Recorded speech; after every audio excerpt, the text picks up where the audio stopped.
desde allí además para atacar indiscriminadamente civiles y militares. Sí, sí, sí. Claro, con lo cual allí coges el derecho y dices, bueno, pues en cuanto alguien intente defenderse de ese tipo de agresiones, cualquiera va a encontrar que hay una vulneración. Claro, no, si me están disparando desde un hospital, yo al final, ¿qué tengo que hacer? Si me están cayendo chupinazos... Pero es que cuando Naciones Unidas se pone a definir terrorismo, a definir guerra, a definir conflicto... y a definir prisionero de guerra y todas estas cosas, dices, bueno, pero vamos a ver, o sea, ustedes no son capaces de manejar el lenguaje, o sea, en el momento en que ya no viene con un informe militar y hay una declaración de guerra, ya no es una guerra, ¿no? ¿Qué es? Activismo, ¿no? Los terroristas están absolutamente unidos, por eso todas las bandas terroristas han colaborado entre sí. Claro, pero eso no es una guerra, es otra Hombre, forma. si eso no es una guerra, pues vamos a ver, yo eso creo que es la única guerra digna que cabe plantear hoy en día. Hombre, la guerra contra el terror. A mí cuando... la única que cabe. La guerra contra el terror... Pues no ese que es eso. Y el 11, yo por lo menos personalmente el 11 se lo vi clarísimo. Yo estoy de acuerdo, hay una lo vi clarísimo, que había declarada una guerra, sin campo de batalla y sin frentes y sin Clausewitz de por medio. Con otro tipo de planteamientos estratégicos, hombre, pero es una guerra. Pero luego, es decir, además, vamos a ver, el 11 de septiembre... Un segundo, César. Sí. Con el tema de los muertos civiles, es decir, yo creo aquí, y no creo que para ninguno de los que estamos en esta mesa sea una frase simplemente de compromiso, sino yo creo que es un sentimiento de lamentar las víctimas, y más si son civiles. Bien. Ahora bien, ¿por qué cuando las víctimas civiles de este tipo de situaciones se le pueden imputar a una actuación de Israel, merecen este tipo de titulares, este tipo de condenas, este tipo de desacreditar a todo un país y a una nación, cuando, por ejemplo, por decir algo, en Afganistán se sabe, en Afganistán donde participan ejércitos occidentales, Estados Unidos, España y otros muchos socios desde hace muchos años? Misión de paz, ya no vamos a entrar de nuevo en la dialéctica de qué es aquello, pero en cualquier caso, ejércitos occidentales están en una misión en Afganistán en la que se sabe a ciencia cierta que no menos de 1000 civiles mueren por fuego de los ejércitos aliados, occidentales, como los queramos llamar. Eso, ¿alguien ha leído algo de esos muertos habitualmente? ¿Condenas, manifestaciones? No, pero no lo hemos tenido en el caso de Argelia. Es decir, Argelia ha vivido un conflicto civil durísimo del que no se decía nada. Bueno, pues eso digamos que era una guerra civil interna, eso ya se sobreentiende que cualquier cosa ocurra en África, que se matan entre ellos. Da igual. Vamos a ver, retomando la cuestión del 11 de septiembre. Yo reproduzco el documento en el apéndice documental de España frente al Islam, de uno de los ideólogos de Al-Qaeda, donde él habla de una guerra de cuarta generación, que es un concepto que acuñan geoestrategas americanos después de Vietnam. Y entonces él sostiene algo que a mí me parece que no puede ser más claro. Sostiene por qué van a ganar la guerra de cuarta generación y da una serie de razones. Primero, nosotros no tenemos elecciones. Aquí cada 4 años no tiene nadie que presentarse ante los ciudadanos para dar explicaciones. Y los muertos que tengamos, se acabó. Segundo, nosotros no tenemos problemas con el número de muertos que vamos a tener. La opinión pública norteamericana tiene un techo de muertos a partir del cual considera que la guerra es insostenible. La opinión pública británica igual, y en el caso de España no quiero, ni comentarlo.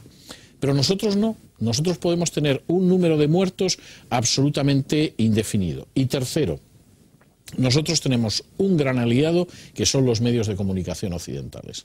Hasta tal punto que el autor del documento dice, los medios de comunicación occidentales son nuestras divisiones acorazadas.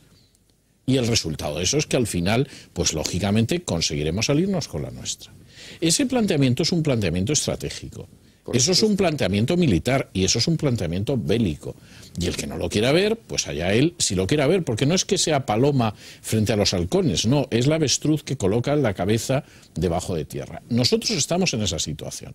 Que preferimos no verlo y hablar de papanatadas como la alianza de civilizaciones y cosas por el estilo, allá nosotros.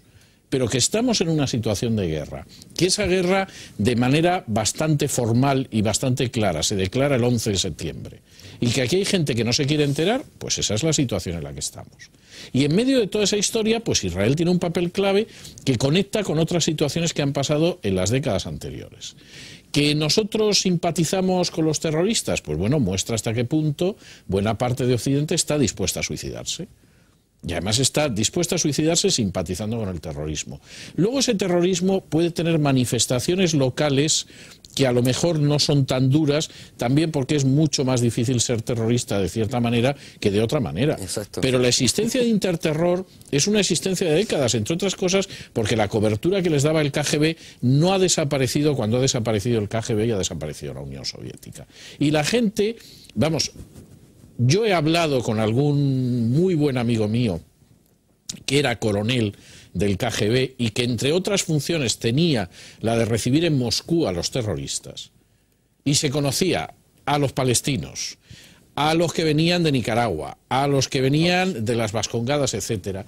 Y como nota curiosa puedo decir que él decía: los más brutos de todos, los más bestias, los vascos.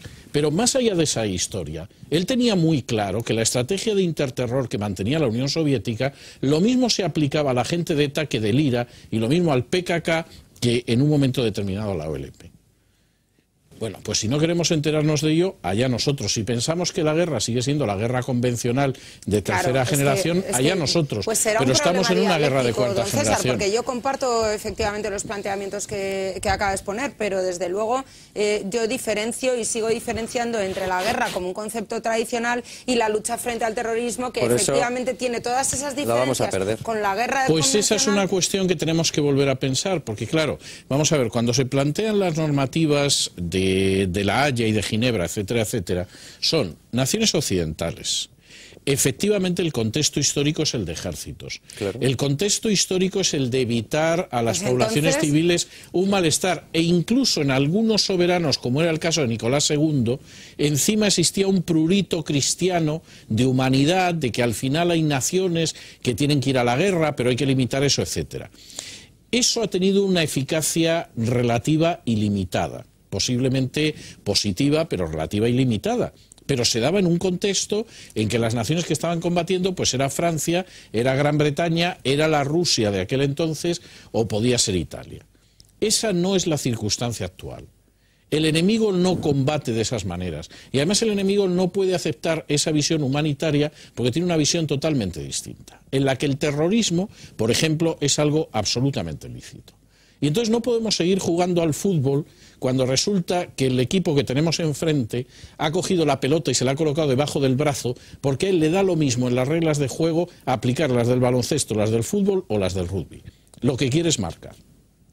Y esa es una cuestión de la que tenemos que despertarnos en algún momento y darnos cuenta. Claro, pero entonces, porque es que nos jugamos el futuro de esta civilización. Entonces a mí me plantea pues ya consecuencias importantes el hecho de poder asumir que la lucha contra el terrorismo internacional, nacional, local o como lo queramos denominar, lo planteamos directamente como una guerra. ¿Qué queremos decir? Que España estamos perdiendo el tiempo, ¿qué hacemos? Que no mandamos al ejército pero vamos a ver, San Juan de Luz. Vamos a ver, Nerea, es que si esto se está planteando como una guerra en términos globales, y mira que me gusta poco el término global. No podemos caer tampoco en globalizar tanto el terrorismo, englobarlo en guerra. Pero tú no lo globalizas, tú lo estás particularizando. Si lo que te estamos diciendo es que el Estado, desde el 11, el Estado es de guerra, aunque no lo quieran ver. Y precisamente porque no lo quieren ver y porque nos atenemos a los convencionalismos de la guerra de frentes y de la guerra de ejércitos, nos están ganando la batalla, Y eso, por ejemplo, José María Aznar lo veía muy claro y jamás ha hablado de terrorismo internacional, siempre de terrorismo. Y que la lucha contra el terrorismo solo es una. Y hombre, hay dos naciones hasta ahora que luchaban contra el terrorismo. Una era Estados Unidos y otra es Israel. Entonces, si estamos en contra de las dos, pues entonces nos vamos con el enemigo. O desde luego estamos condenados a desaparecer. Donde tenemos que ir es a la pausa publicitaria, lo siento, pero hemos pasado muchísimo el límite, pero regresamos enseguida.